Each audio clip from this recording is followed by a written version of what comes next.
দীর্ঘ সময় ধরে জাতীয় দলে অনুপস্থিত তামিম ইকবাল ঘরোয়া ক্রিকেটে অবশ্য নিয়মিতই খেলছেন। এবার বিদেশি লিগে খেলার ঘোষণা দিলেন দেশের ওপেনার তামিম। সামাজিক যোগাযোগ মাধ্যম এক্সে এক ভিডিও বার্তায় জানালেন আমেরিকার ন্যাশনাল লিগ ক্রিকেটে দেখা যাবে তাকে। জানা গেছে আগামী 4 থেকে 14 অক্টোবর পর্যন্ত চলবে 60 বল অর্থাৎ 10 ওভারের এই টুর্নামেন্ট। ডালাসের ইউনিভার্সিটি অব টেক্সাসের উদ্যোগে প্রথমবারের মতো আয়োজিত এই টুর্নামেন্টে অংশ নিচ্ছে 6 দল। 10 ওভারের এই টুর্নামেন্টে খেলতে এরই মধ্যে চুক্তিবদ্ধ হয়েছেন তামিম।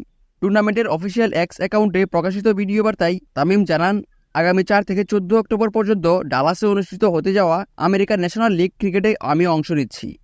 আশা করি সবার সাথে দেখা হবে, বিশেষ করে বাংলাদেশি ফ্যানদের সাথে। টুর্নামেন্টের অংশ হতে তর সইছে না, দেখা হচ্ছে শিগগিরই।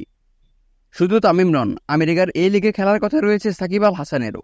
তার সঙ্গে চুক্তির বিষয়টি নিশ্চিত করেছে কর্তৃপক্ষ।